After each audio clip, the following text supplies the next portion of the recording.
The most expensive highway, 67 kilometers for 4,200 crore rupees, and for it to collapse in more than 50 places, if I'm not wrong, is criminal. Right now, the government across the country are, seemingly prioritizing quantity over quality. And I would like to add another layer over that. Is anybody even talking about feasibility and need? The inauguration was done by Rajnath Singh, the Chief Minister, and also Nitin Gadkari, the top brass of the government. Basic governance issues for infrastructure management is a very serious matter. Nobody comes to inspect anything. I think it is a very, very serious matter. Earlier on, I would presume that government officers were afraid of watching up their job because there was action. Right now, I think everybody is just interested in making social media content. Like, I don't really understand how am I to do my job fairly as a junior engineer if my entire interest is in shooting a reel on wherever I'm going instead of actually inspecting the road or construction infrastructure work that I'm supposed to, inspect. Ask yourself, do we really need this quality of Vikas?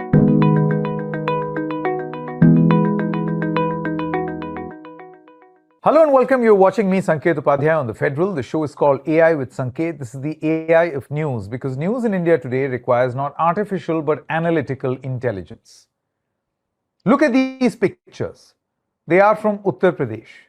This is a brand new expressway built at a cost of a whopping 4,200 crore rupees. It's not more than 70 kilometers. 4,200 crore rupees for a 70-kilometer expressway to cut down the travel time between Lucknow and Kanpur.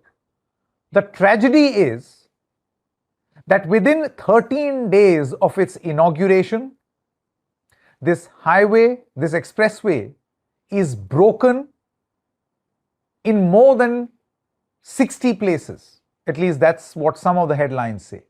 And some of the patches run into many, many meters, 200, 300 meters. There are sections, for instance, section number 64 kilometer patch,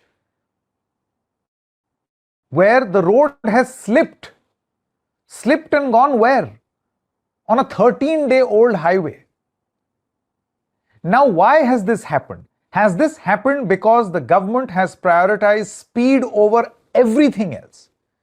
And then comes the comedy of patchwork, where in order to repair this quickly, the National Highway Authority of India, number one, has said that, okay, no toll collection now.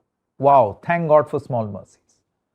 But pedestal fans have been deployed to dry up the sand, the gravel, so that eventually the road can be built again, so that there is no more slippage. Ask yourself, do we really need this quality of Vikas? 4,200 crore rupees of the state's money, your and my money, is not an ordinary amount.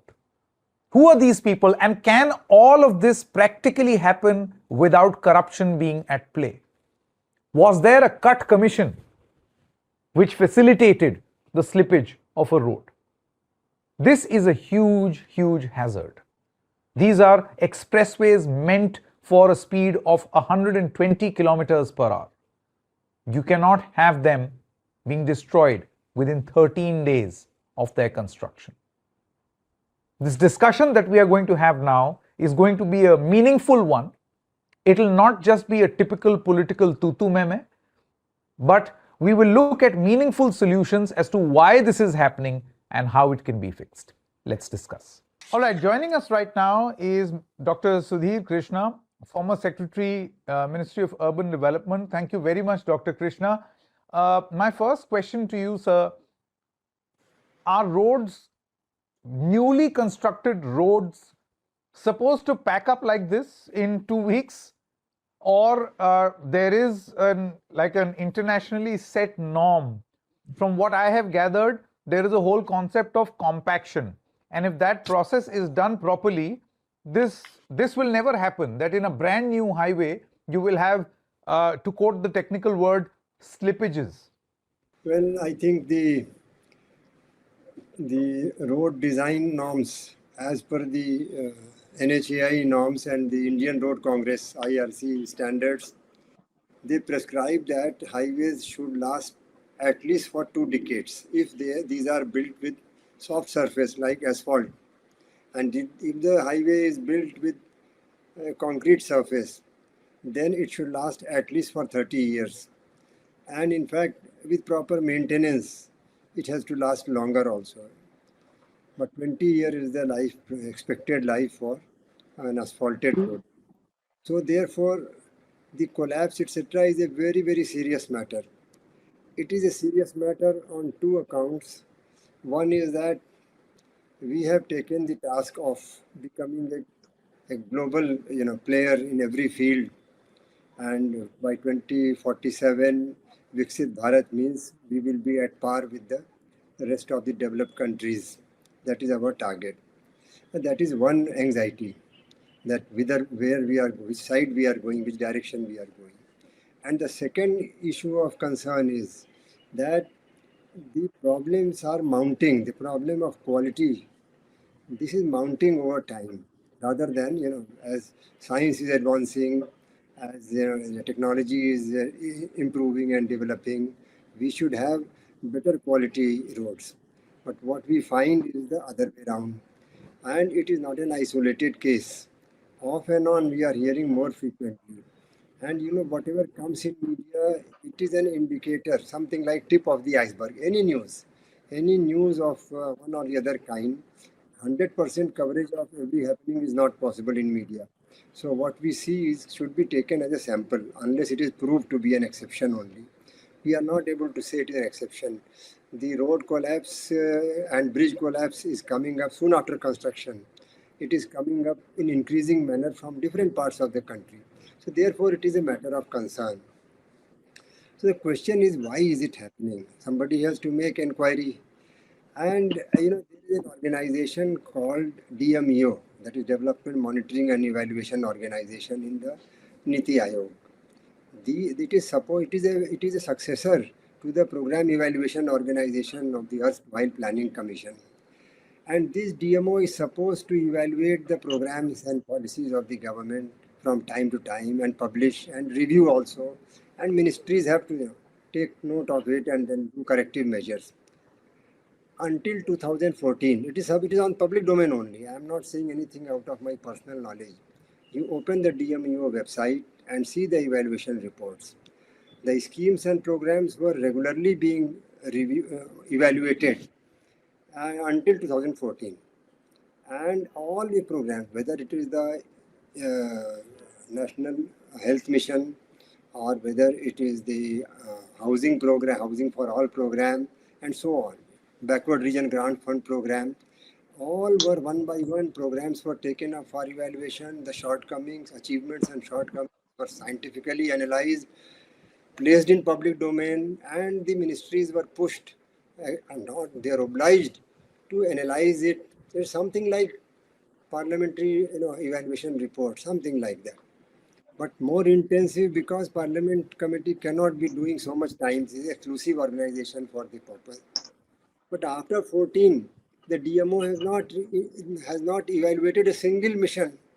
It is in the public domain. What they are doing is they are giving some generalistic report like what?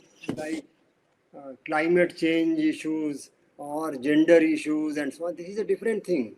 Program evaluation is the target was, of course, there is nothing wrong in evaluating the sectoral status also, whether gender policies are moving, the status of women in India, status of socially backward people in India, and so on. That's all right. It is to be done. But who will then do? Somebody else should do program evaluation. So nobody is doing. So at least, therefore, unless you go for and the government is working with the public money for people, by the people, of the people, as we say. So therefore, all the strength of the government along with the weaknesses in the program have to be, and weakness, you disclose your weakness not for the criticism purposes, but for identifying and having public debate about the causes of the weaknesses and what should be done to him. You may take corrective measures. But if you don't publish the report, then how will you know? Just like our health report, you go for your annual health checkup and you hide it. You don't tell the doctor, don't tell anybody. then nobody will know, and then you will suffer ultimately because you have not disclosed what ailment you are having, and you are not. So therefore, I think it is high time that number. This is one reason, and the second I would say is that somehow the attention is too much on the speed and visibility of the achievement rather than quality of the achievement. I'm just making my impression, and one can say that how it is because the quality issue is very much before us.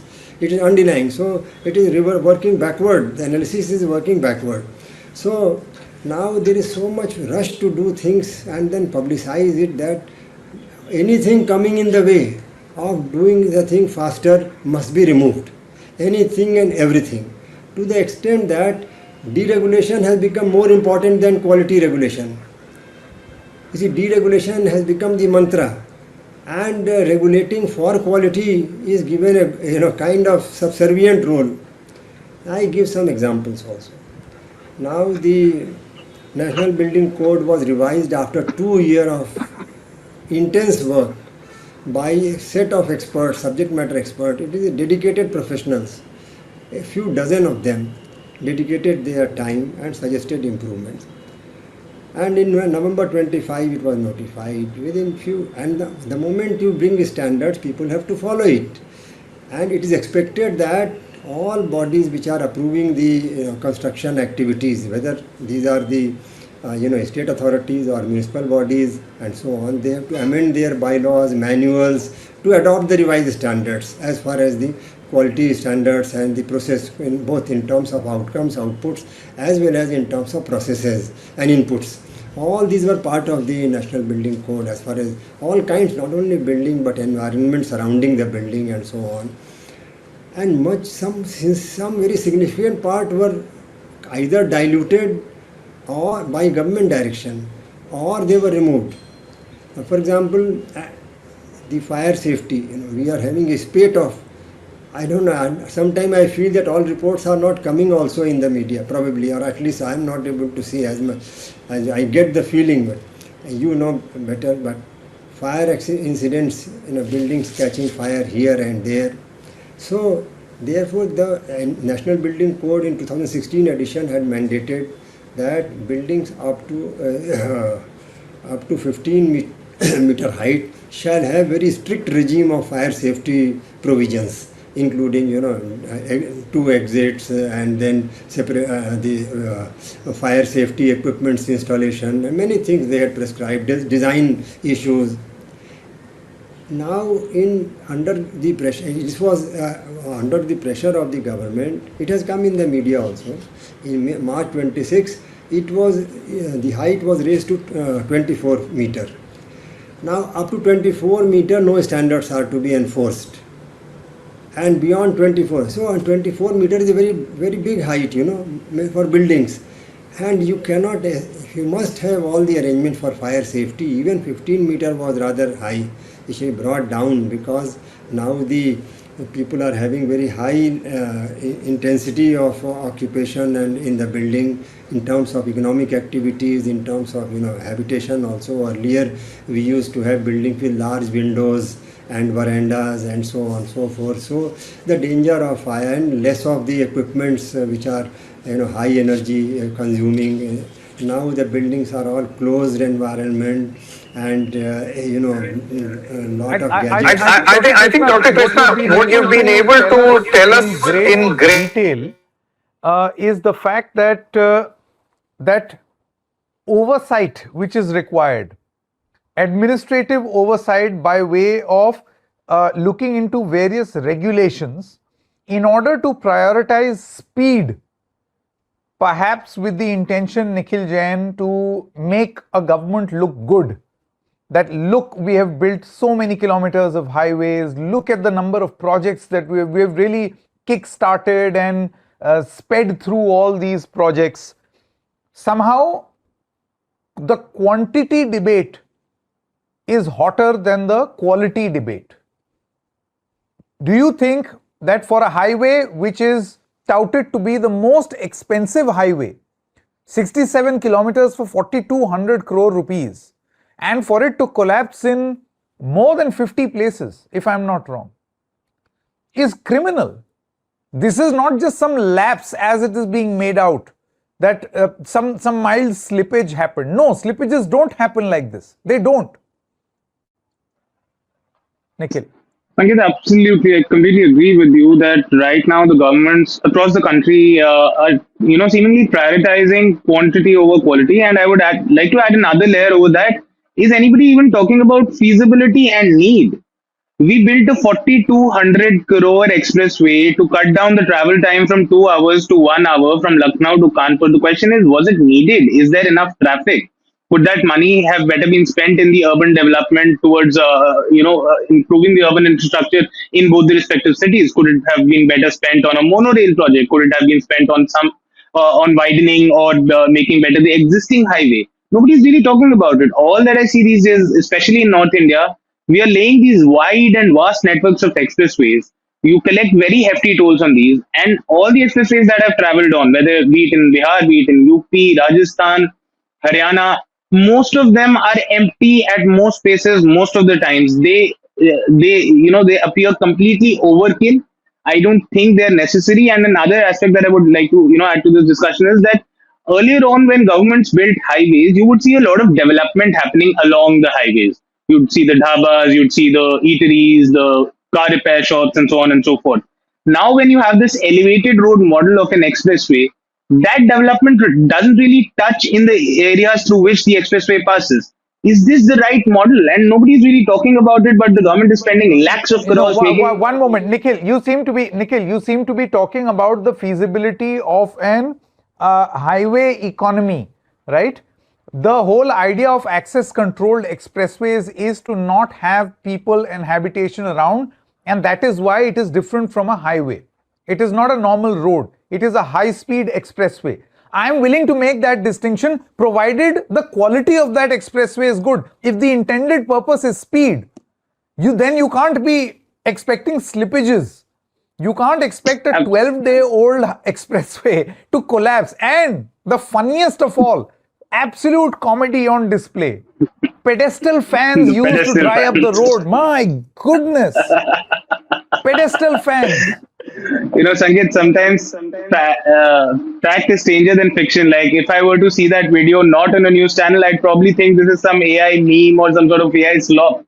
But no, apparently somebody is using pedestal fans to dry up an expressway. And see, these are very, very serious questions. And I think I'm glad that you are raising this, and some sections of the media are raising it. But I hope that the legacy media also pays more, or rather the television media pays more attention to this, because governments need to be held accountable.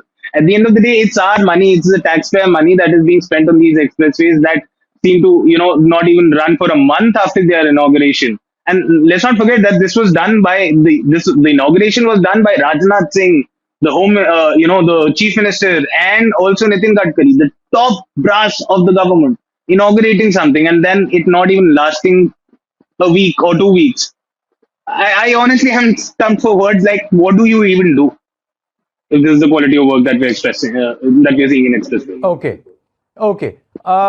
Dr. Krishna, just quickly coming back to you, how do you deal with a situation like this? Number one, if you would like to take this question on wasteful infrastructure development, do you think there is such a thing? I am sure feasibility study is done within the government also when you embark on a project. Should infrastructure projects be less about tom-tomming and achievements, maybe to further thicken your achievements folder, and more about its actual need and feasibility, and above everything else, quality? On quality part, there is no to issue, no debate. Absolutely, you are right, and I will amplify shortly. But I want to say that what Mr. Nikhil said, I would like to, not only support his argument, but probably modify it a bit by supporting, because the need for infrastructure, you see, I have seen roads over the year. Any connective project of connectivity is a boon to the area, provided it is well planned. Merely making road will not bring development until the road comes up. It is like you have backbones. Roads are the backbones. Road are many mass transit system. They are the backbones. So, but only thing is, merely the backbone will not make the whole body. You require artery, you require muscles, you require so many other things. Similarly, when a road is planned, on the surrounding area of the road, the entire regional planning has to be done. Where what will come. A road ushers in not only connectivity of for people, but it connects the economy. It brings, it's a leveler. You remember some decade ago, one decade or so, there was a huge scarcity when Sheila Dikshit was the chief minister and almost on the verge of she had to almost to resign because onion prices were shooting up. At the same in Delhi, at the same time onion prices were dipping so much that farmers were throwing onion in Maharashtra and elsewhere. Why? Because transportation connectivity was not. So connectivity is a great leveler, it is a driver of economy, but it has to be planned.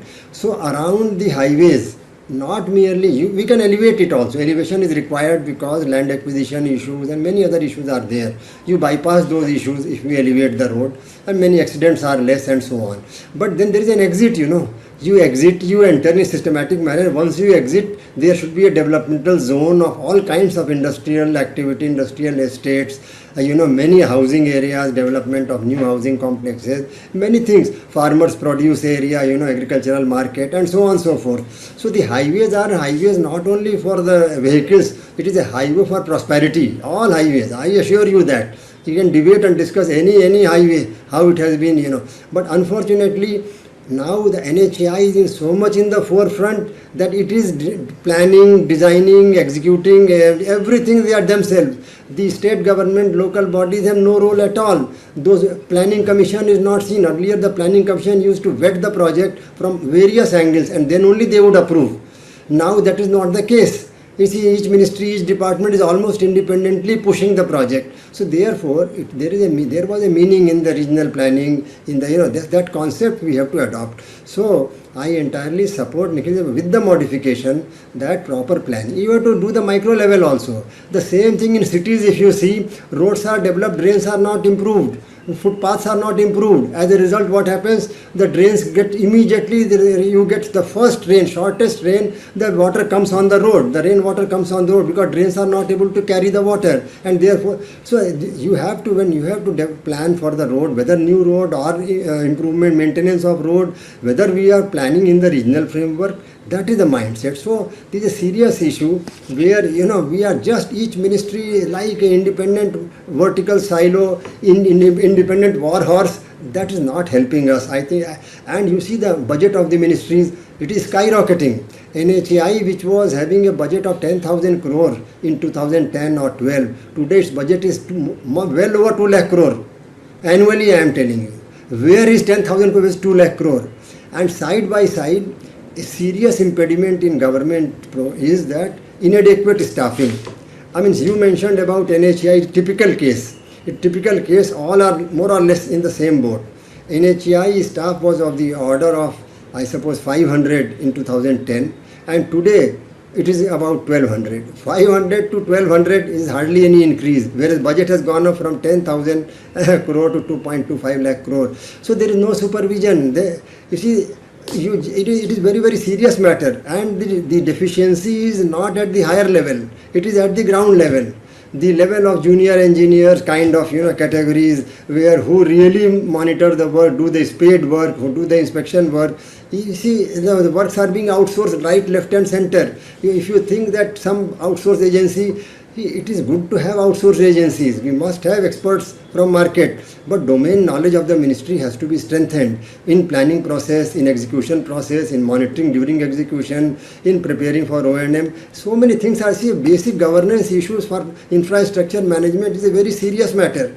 It was a well laid down process. Look here, why the British era, pre-independence era, structures are standing today also. Bridges built 100 years ago. Even in the Rameshwaram Sea, the bridge built more than 100 years ago, they are lasting today. And you are referring that 100 years, 100 days is a challenge today. So therefore, I think it is a very, very serious matter. 12 days, 12 days, sir. 12 days, not even 40 200 crore rupees did not even last 12 days. 12 days. Absolutely. And I can say that this corruption, of course, is an issue. But accentuating the corruption is a lack of staff. You have to give result. The officer in charge of the department has to show the output without supporting staff. So therefore, you can say corruption one or the other way. Say, I mean, the recipe, the whole environment is conducive to leading to corruption, leading to poor quality itself. Now, when you have a strong staff structure at ground to above, the hierarchy, you see the manuals say that. Example I'll give you, health sector. The district health officer is supposed to inspect X number of primary health centers physically, X number of primary health units, and every month. And every department has that. Now there is no one is inspecting anything. All WhatsApp business, WhatsApp, social media and base monitoring and so on. So therefore, the ground level work, that is what is called management by wandering about. It is not management by, that is MBWA. Now it is MBWA means WhatsApp, management by WhatsApp. That is not working out. So I think I am seeing just now where I live, there is a flooding of the road. And when I complained to Development Authority, they said, yes, no, we will come and do this, that. They did, and they said, we have done that. And so again, within the 2 days, first again rain came, again flooding. I said, what happened? No, we have done this probe. We have got digital probe in the drain, and we get map, and this, everything as if technology is there to the rescue. But it's the other way around. Nobody comes to inspect anything. I think it is a very, very serious matter. Posts are vacant. New posts are not being created, sanctioned posts are vacant, and so on and so forth. You see, remember that it became an election issue. 5 lakh posts will be filled up. You remember that? It was announced. But the party which raised this slogan, where they were in power, they also did not fill up the post in their state governments also. Why this feeling shy of creating posts, filling up the posts, so that give a strong governance to the people. People want to approach a government official for redress of grievances. Project want a government department which is owning the project to come and inspect the project. Nobody wants to see a kind of outsourced agency to get the problem resolved. Similarly, the project cannot be monitored 100% by outsourced agency. They can be an aid to the authority. They cannot be a substitute for the authority. It is a serious, very serious issue. We are at the juncture now where we are seeing over the years that unfortunately investments are going up but quality is going down. The gap between the investment and quality output is becoming wider. I think it is high time that we take note of it and take corrective measure. Nikhil, I think what Dr. Krishna has said, see, this is what this is commentary by a person who has seen the functioning of a government inside out. And that is why I think for anyone to make sense of why the Lucknow-Kanpur Expressway incident has happened, the tragedy has happened, I would call it a tragedy. Let's call it comedy also because of the fans. Why this comedy tragedy has happened, we all now know in actual words by Dr. Krishna. Nikhil, what does one do from here? And let me just quickly add, I've been reading a lot of newspapers from Uttar Pradesh, speaking to a lot of experts, and they say that there is a concept called compaction, which essentially is where you compress the soil hard for any construction to happen on top. So then there will be no slippage because the soil underneath is absolutely packed. And this is a multi-layered process in road making. Now, either you are incompetent or you are lazy or you reduce the number of steps in the compaction exercise due to corruption because it costs a lot of money. So on paper, you would have done the exercise. In reality, you wouldn't. And as a result, 12-day-old expressways and highways tend to slip. So do you feel that there should be a fair probe into any possible corruption angle, strong corruption angle? Can this happen without corruption? Absolutely, Sanket. I think the key point here is accountability and the fact that the people who are tasked with making the road, the people who are tasked with checking whether the road is being made properly, the people who are tasked with giving the appropriate final completion certificates, I think all of them need to be pulled up and it needs to be seen that where all and how all these people have lagged. On a lighter note, I think listening to Mr. Krishna was very enlightening because I used to just think that people are only attending university at WhatsApp. I didn't know government officers were also attending office at WhatsApp. And the moment you do that and you cut that step of actually going down to the road and checking it, and you're just asking some contractor to, send you a picture of the task, whether they've done it or not. I think that's disaster waiting for, that's disaster waiting to happen for the simple reason with the kind of AI technology that we have right now, anybody could put in the right prompt in your chat GPT or Claude or whatever and get a photo that can befool pretty much anybody. Now, what then, as a I'll tell you corrupt a very contractor, recent example. what prevents me from If you doing that? remember this highway in Nikhil, this highway in Rajasthan, which had speed bumps the height of I don't know. They were huge speed bumps that went against the idea and the concept of a highway. They were damaging cars.